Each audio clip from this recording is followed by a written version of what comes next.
Learn about the strides female entrepreneurs of color are making.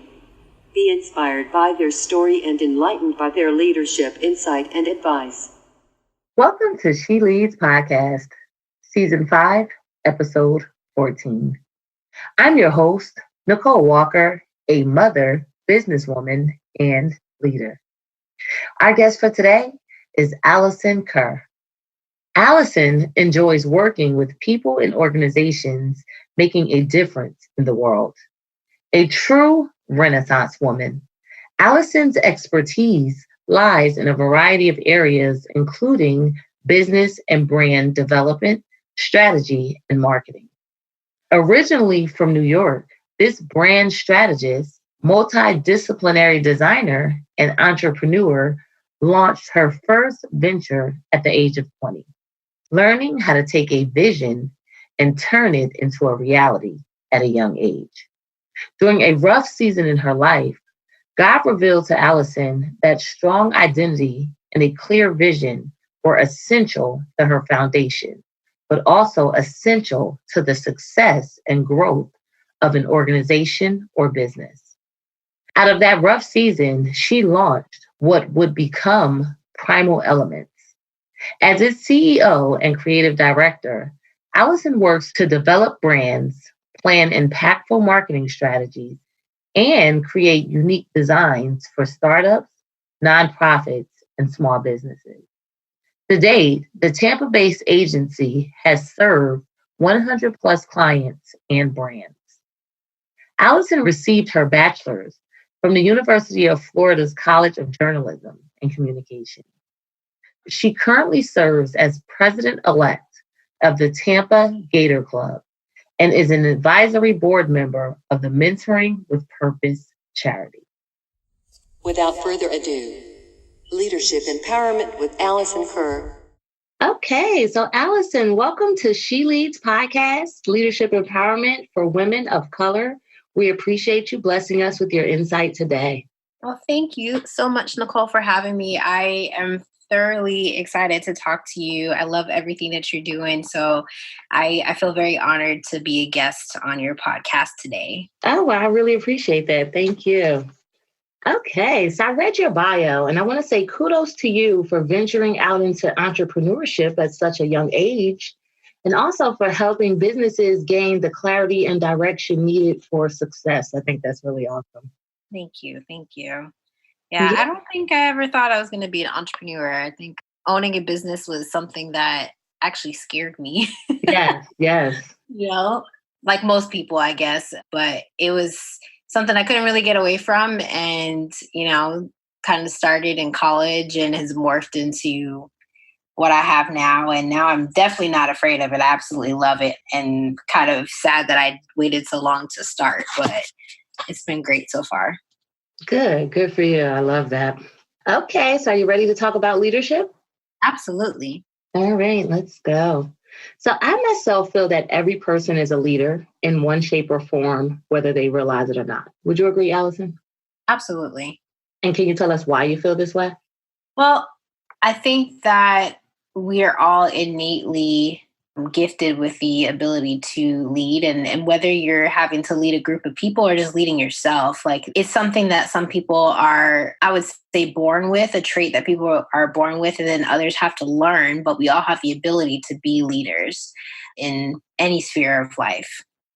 Okay, thank you for that. And you said a key point that I'm very adamant about, which I feel sometimes is overlooked, is that, like you said, whether we're leading a group or leading ourselves. And I think at times people forget that, you can lead yourself and be a leader. You may not be a leader of a crew, but you're still the leader of yourself. And how are you going to choose to lead yourself on a day-to-day basis? So that's a great point. Thank you.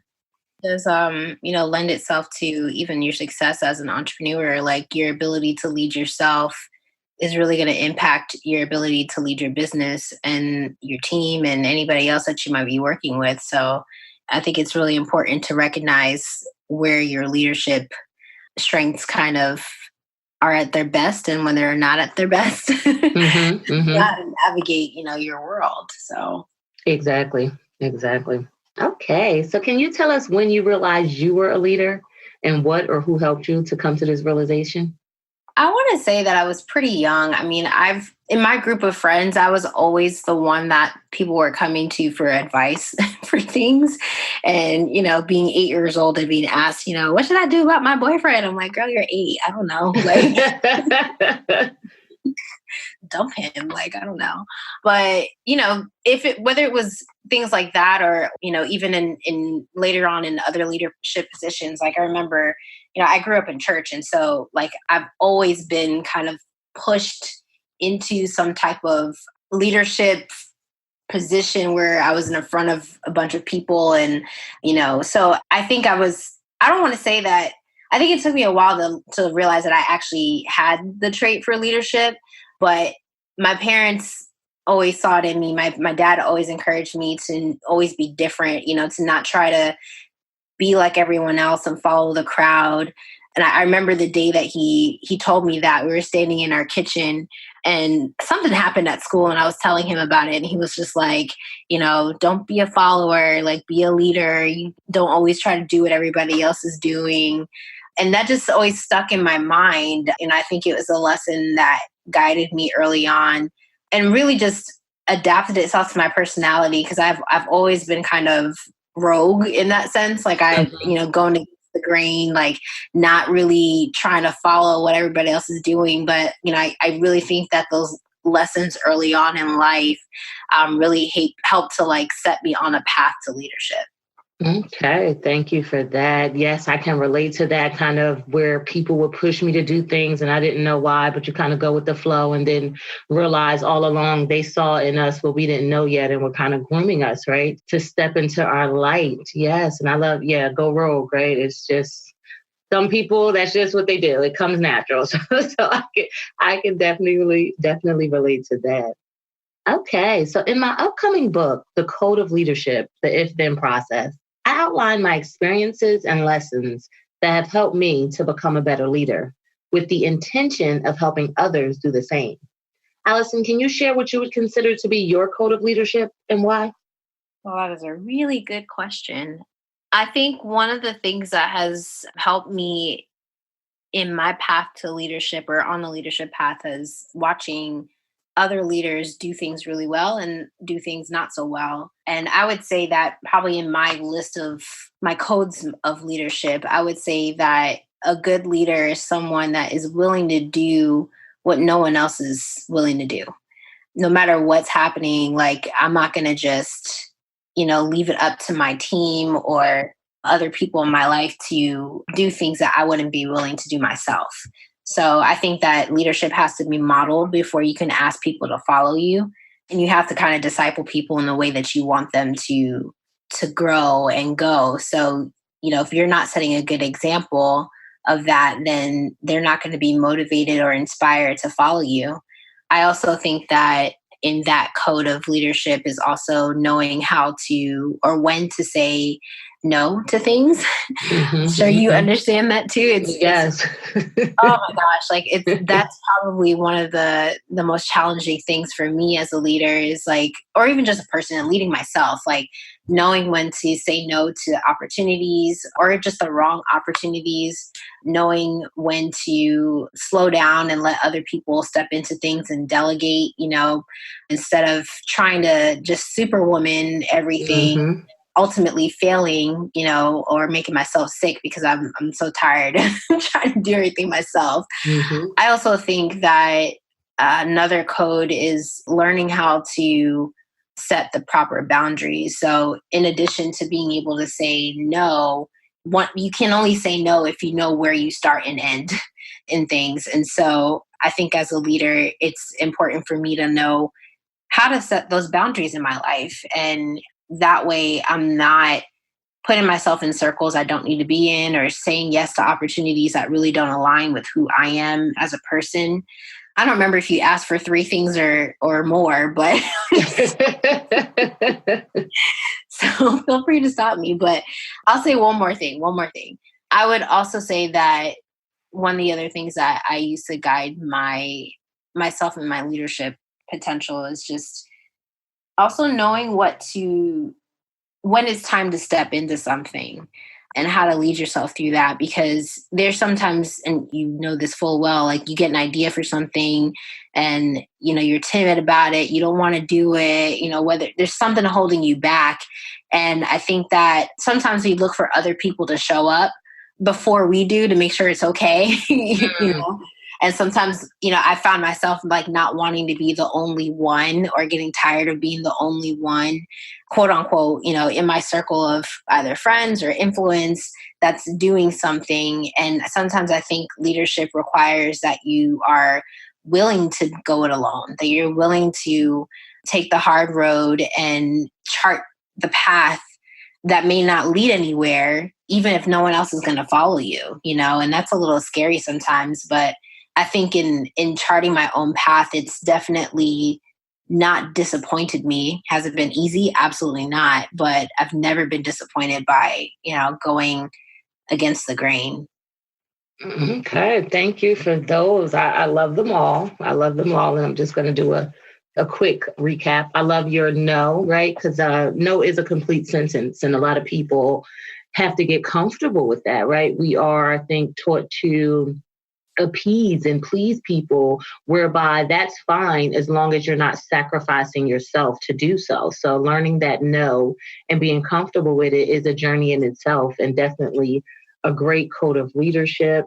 You also talked about being able to learn by looking at people for what they are doing good versus what they're not doing that may not be so good. And I think the key point there is, you know, because we always talk about, oh, get the good from people, but you can also look at the bad and learn, like, that's what you don't want to do. And for some, it's like you can take on the bad, or you can choose to use that as this is what I don't want to do. So really being conscious of not adopting the negative behaviors that we see and that we experience, and making sure that we do the opposite of that, especially if it doesn't align with who we are. Boundaries. I can't speak enough about boundaries. Boundaries are super important. And like you said, it allows you to know where you begin and where you end. So that's a great tip. And I love when it's time to step into something. I felt like you were talking to me. I'm just going to be honest. I have something going on right now that I've been hesitating on. So like you said, it is when there's no one's out there doing it, or, you know, you don't have people in your circle that are, it can be a little intimidating, a little lonely, but I love your advice to take the hard road and chart the path. So thank you so much for that. All right. So I believe all leaders experience failure. I myself, I don't like to consider them failures. I like to consider them lessons, take more of an optimistic view. But Allysen, can you share your view on failure and what it means to you? Lord, how many stories would you like? Oh, well, this question is just your view. The next question is for you to give us an experience. All right, well, we'll come back to that. But my view on failure, I think like most of us, I have a love-hate relationship with failure. You know, I think that I'm learning to see the beauty in failure, that it really does help you to learn how to bounce back quickly, you know, from a mistake, or to even protect you from a mistake. Because a lot of times we look at failure in a negative way, but we don't really step back to see the lessons that are in it, and even the nuggets of wisdom that we can learn from those mistakes. Mm-hmm. So I think that failure has such a wonderful purpose for us as human beings. And it keeps us humble too, because we're not perfect. You know, we don't have this figured out. I think only God does. And at the end of the day, like, we're never going to be able to do everything just right, you know? So I think it also helps to create a character of like perseverance and an endurance in you when you do have to go through multiple failures over and over again throughout your life. So, you know, I think that I'm learning how to make failure my friend. Okay. Yes, good for you. And I do agree that making failure your friend is a great way to look at failure, you know, and it helps you to get what you need to get out of it. You said one thing that really stuck out to me, and I thought that was good, right? Because usually, like you said, failure is negative. However you want to look at it, no one wants for things not to work out the way they think it should or the way they wanted it to. But like you said, failure can even be for our protection. So we never know what the exact purpose of the failure is, but, just accepting it and gleaning the good from it helps us to get where we need to go. So thanks for that. Okay, so now on to the details, right? So Allysen, can you share one time you failed as a leader and tell us what you learned from your experience to help you become a better leader? I'll use last year. Let's use last year as an example. Last year was an interesting, I'm going to call it an experiment, because I think it was the first time that I was bringing on team members into my business, and I had someone that I was working with, and I think that my management style is a little bit more laissez-faire than most. Well, I wouldn't say most people. I would just speak for me. My management style is a lot more laissez-faire than like authoritative or any other trait. And I think because I was so hands-off in some ways, that it created a lot of unnecessary problems within the business. And I didn't really move on them fast enough, because I am a lot more open and giving and letting people kind of just do what they want. If somebody tells me, hey, I've got this talent, I've got this ability, I want to do it, I'm like, all right, cool. I trust you, run with it. You're passionate about it, make it happen. But what didn't come with that was, I think, enough guidance and also course correcting to say, hey, maybe this really isn't for you. Maybe you really need to try something else, and eventually it worked itself out. But it was something that went on for almost a year in the business, that probably shouldn't have taken that long. And, looking back, I was, I'm asking myself, why didn't I just say something? And I think, it's just that fear of not wanting to disappoint someone or make them feel bad, or, you start to think about all those things as opposed to hey, well, this is my company, it's my brand. I got to make sure that things are running as smoothly as possible, because at the end of the day, it's going to affect me. So I would say that that's probably one of the instances where, at least most recently, that I felt like I could have done a much better job of leading, this individual in that space. And it is what it is, but it's one of those things where I had to learn to embrace that challenge. So does that answer your question? No, it does. It does answer my question. And it actually made me think of a point that I've heard time and time again, and I do understand is necessary for effective leadership, is that leaders have to make tough decisions. We have to make tough decisions, and we have to have hard conversations. And that can be intimidating. And like you said, especially when you have compassion for other people and you don't want to put them off or make them feel bad. But at the end of the day, it's about, the larger goal for everyone, which I would hope their goal would be to be successful in the role that they wanted. And of course, your goal, to have a successful company. So I understand that completely. And thanks for that. And I love how you were talking about how you realize that guidance and course correction is needed, because it is, so that's a great takeaway to learn from your experience.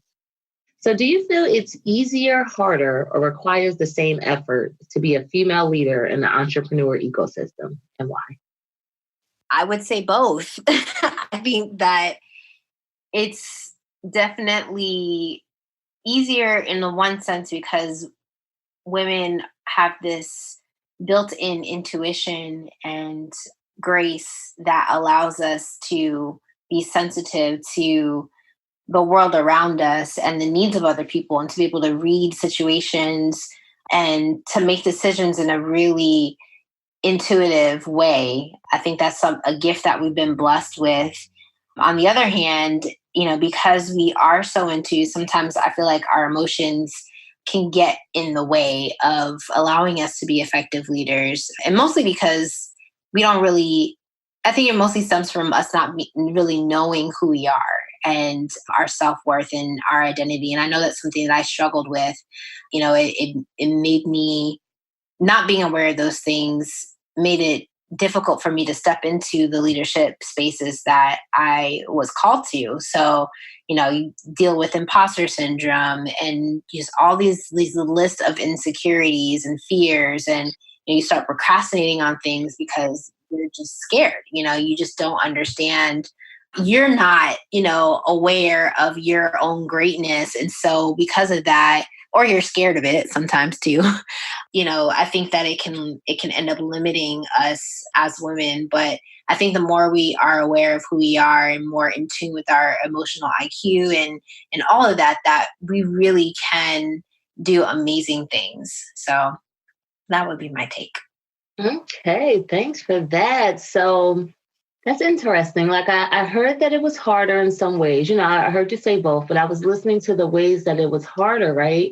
And to me, it sounded like a lot of times we may get in our own way as women and make things harder than it needs to be. I mean, and it's not even on purpose. Like you said, like imposter syndrome is not anything that you go pick up off the shelf and say, yes, I want to take this home with me. Right. Right. But it's real and it exists, and as women, we see all of these pictures of what they say we should be or should do or should look like, so being able to see what we see, but still be okay with who we are and figure out how to adjust ourselves according to what we need, what we're okay with is essentially the key, right? So I like that. Okay. So productivity is a hot topic right now, as it should be. Yes. Many people want to know how to do more with less and be efficient. As a successful leader, this is a must. Allysen, can you share, or do you have any productivity tips to share with our listeners? Well, I think the first thing is that you have to give yourself a lot of grace, because figuring out what works for you is going to take some time. Like there's so many different things out there, so many different solutions for how do you actually, become the most efficient with your time. And I think you can spend more time trying to adapt someone else's method of productivity than actually being effective, actually getting work done. And so I think my first tip would be to give yourself a lot of time and space to figure out what works for you. And not to be afraid to try things and not to be hard on yourself if something that doesn't work out. Because again, part of the journey in leadership and entrepreneurship is knowing who you are and what works for you and what doesn't work for you. So I feel like every year I've had to switch up what works for me just depending on what's going on in life. So my other tip would be to be flexible, because whatever you do this year or even 6 months from now may not work, 6 months later or a year later. So, be flexible with whatever it is that you're doing, and don't get boxed into one productivity hack or another. But I will say one thing that has helped me in the past, and even now, is chunking out my days. So I have a lot of different responsibilities, and it can be difficult to get everything done. So what works for me is to dedicate a specific day to a specific task or business. So if I'm working on, my branding and consulting business with Prymel, then I would maybe pick out 2 or 3 days out of the week that I need to get stuff done, and really focus on what I need to do on those 2 or 3 days. Make a list, so I can cross it off, because I love crossing things off my list. Yep. It just feels really cathartic for some reason. I don't know. And then whatever the other days are, whether it's, running errands or my other volunteer and charity commitments, I'll, dedicate specific days to that. So that way I can focus, because I get distracted. I don't know about you, but I get distracted. Yeah, guilty. So, I have to force myself to say, okay, today you are only allowed to work on this one thing. And then, if it's not today, then you can push it off till tomorrow, which also feeds my need to procrastinate a little bit. So it was this built-in procrastination hack. I'm I don't know. I think I end up tricking myself into doing work, because that's what I have to do sometimes. But, that's been really successful for me. I'd also say, again, going back to the whole list thing, I cannot get anything done if I don't put it down on a sheet of paper or in my project management tool. I use a project management tool called Asana. It's free, it's great, and you can use it for a lot of different things, whether it's scheduling social media or creating content calendars or just creating like lists and checklists for different projects or client work. So I use it for a lot of different stuff. But I just added in a brain dump section because it has boards in there, kind of like almost like Trello. And so for every single bucket of things that I have said yes to, all my responsibilities, I have like a board that I created, and I create, I just go in and put in all of my to-do lists for that particular bucket. And, I'll assign, due dates to it. So it shows up on my calendar, on my phone, and I see it and I have to get it done. So, that's been really helpful. I know a lot of other people would have a lot of other tips, but that is what works for me. And I've tried so many different things over the years. And, I know that because I understand how I work and how I function, that's one of the best ways for me to actually get things done. And then at the end of the week, I feel 10 times more accomplished because I knocked out, the 30 things I had on my to-do list that week. So those are some of the things that have worked. Okay, thank you for that. I love what you said as far as being flexible, and adapting to the changes that life brings, because if not, that'll drive us crazy in itself. Right. And then to get to know yourself, because, you could listen to tips from whomever, but if it's not in alignment with who you are, then those tips are not going to work for you. So that's a great, great point. And then trial and error, right? Once you figure out who you are, see what fits and what doesn't, and be willing to adjust that as things change. So thank you so much for that. And I love your procrastination hack, because I am a struggling procrastinator. I'm not going to even claim it. I have struggled with procrastination over the years. I'm coming out. I'm going to say I'm coming out. But but I love that, even just to feed it a little bit, whereby you don't allow it to overtake you, but you give yourself that 1 day grace period. Absolutely. All right. So Allysen, can you share an experience that blessed your leadership and tell us about the outcome or the takeaway? So I think one of the things that has really influenced my leadership and blessed it in a way was someone always being willing to give me a chance. I'll share one specific story. Right when I started my business 7 years ago, I had just come out of a situation where I was let go from my job, and I didn't know what I was going to do. And I had this degree from one of the top universities in the country, and I didn't have a job. And that was really strange to me, and I was feeling very defeated. And I remember when I did get a job, I was looking for something part-time because I'd started up my company. I was doing graphic design projects on the side and building websites, nothing like what I'm doing now. And then boss, gave me a major opportunity to step into leadership and take over all the marketing for the company, as well as eventually all of the sales. So when that happened, it's like it lit a fire under me and gave me back a confidence that I'd lost from, losing my job, my previous job.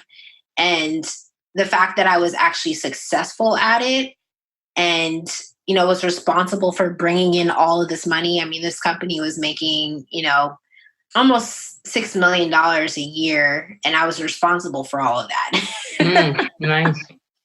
And so I'm just like, you want me to do what with what? And are you sure? Because I don't know that I can do this. And, you remember they fired me, and, and it wasn't, getting fired wasn't a bad thing. It was the catalyst that I needed to be where I'm at now. But at the time, I had lost so much confidence in myself.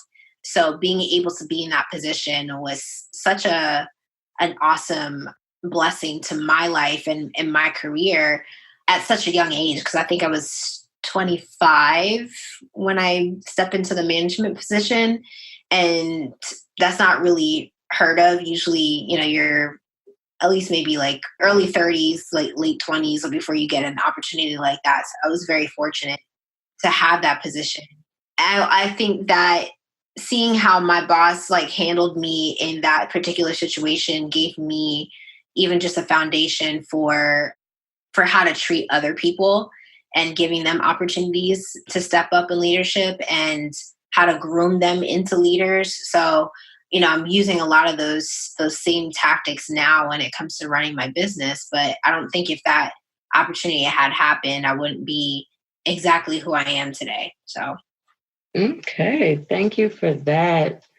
That's a great story to share. And I do agree that when people give us a chance, that is like you said, it's life changing, because how will we know what we can do if we aren't given the ability to illustrate it, right? So Exactly. that's great for a confidence booster and getting us to where we need to be. Allysen, can you offer our listeners the best advice you had as a leader or have ever received from a leader and tell us how you've implemented it into your life? Oof, that's a really, really good question. I think one of the best things that has ever been passed down to me was to always give people the benefit of the doubt, to never just assume the worst in someone or look for the worst, because you just really never know what someone's going through. And, it wasn't necessarily said to me, but it was modeled to me in several instances in the leaders that I found myself around throughout the years. And I think that that's something that has guided me, even in the type of clients that I work with and the people that I surround myself with. But you always want to assume the best in people, even though it's hard sometimes because sometimes people don't show up as their best self. Mm-hmm, mm-hmm. I've always tried to look beneath the surface and see what the root of people's intentions are or their hurts, whatever it is, and not judge them or come at them based on, where they're showing up from, where they're coming from, but to really, treat them differently based on the root, based on like where their perspective lies. So I think that's one of the things that has guided me thus far. I feel like that's how God treats us. He doesn't judge us for, the things that we can't do or don't do well. And I think that as a leader, it's important to always look beyond the surface.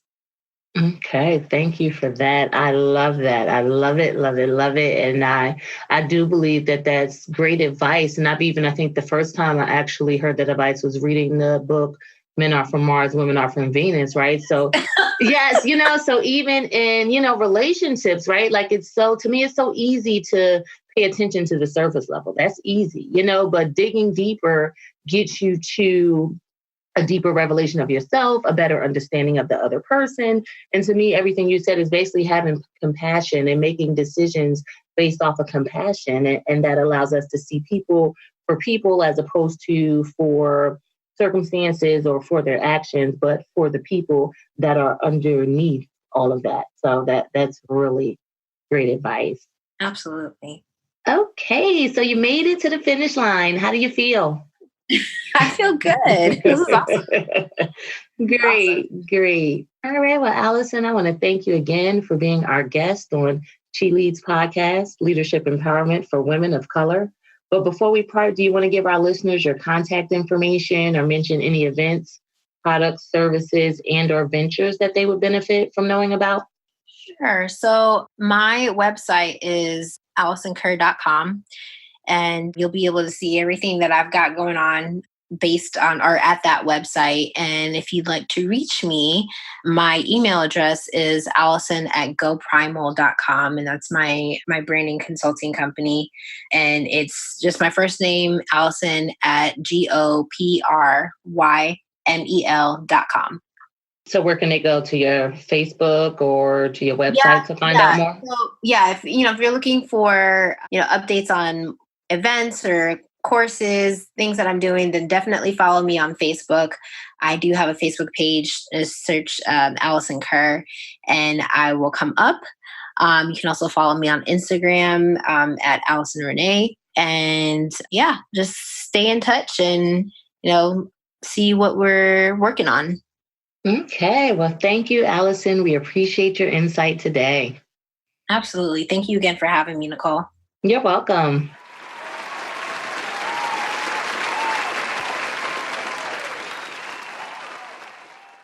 I really enjoyed this interview with Allysen, and I hope you did as well. I agree with Allysen's viewpoint on the importance of setting boundaries with ourselves as a tool for better decision making. Setting boundaries requires self awareness and self reflection. When we know who we are and how we operate, we have the power to choose more wisely. As Allysen shared, boundaries give us the ability to avoid burnout when necessary by providing the confidence to say no and the understanding to slow down. A quote by Anna Taylor reads, "Love yourself enough to set boundaries. Your time and energy are precious. You get to choose how you use it. You teach people how to treat you by deciding what you will and won't accept."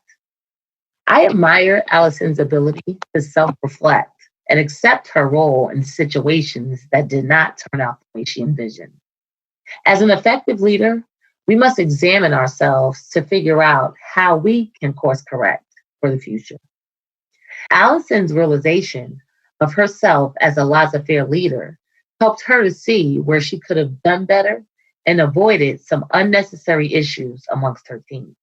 Allysen's ability to process at this level is wonderful and is definitely what successful leaders do. A quote by Stephen R. Covey reads, "Don't argue for other people's weaknesses. Don't argue for your own. When you make a mistake, admit it, correct it, and learn from it immediately." I can relate to Allysen's issues with getting distracted easily and procrastinating, as I experience the same. Learning to accept our weaknesses is not easy, yet it is absolutely necessary if we want to get past them. Because Allysen knows herself, she has figured out a way to, as she says, trick herself into getting the job done in spite of her flaws. When we know better, we have the opportunity to do better. Unfortunately, many people do not know better and are stuck. Don't be these people. A quote by Baltasar Gracian reads, "Self reflection is the school of wisdom." Nicole Walker's takeaway for this week. Allysen mentioned that we should always give people the benefit of the doubt and never assume the worst because we never know what people are going through. Allysen gave great advice to look beneath the surface and try to find the root cause of people's actions and behaviors so we can have a larger view of the picture. I will make it my business to continue to dig deeper into occurrences and not take things at surface level so I am a more compassionate leader. I understand that shallow observations provide shallow findings, so I will dig deeper as I want a deeper understanding. A quote by Jill Bolt Teller reads, "When we are being compassionate, we consider another's circumstance with love rather than judgment. To be compassionate is to move into the right here, right now, with an open heart consciousness and a willingness to be supportive." And now we have Nicole Walker's Leadership Challenge of the Week. My leadership challenge for you will be to think about the one thing that you can take away from this episode and adopt into your life. I know it's hard to absorb too much information at one time, and it's even harder to try and implement too many changes at once. When I attend a training or listen to podcasts, I aim to walk away with at least one thing that stuck out to me and one way that I can change as a result. I challenge you to do the same. Don't forget to subscribe to She Leads Podcast for first access to future episodes. And also like and share this episode of She Leads Podcast entitled Dig Deeper with Allysen Kerr. Thanks, and until next time, be empowered and empower on.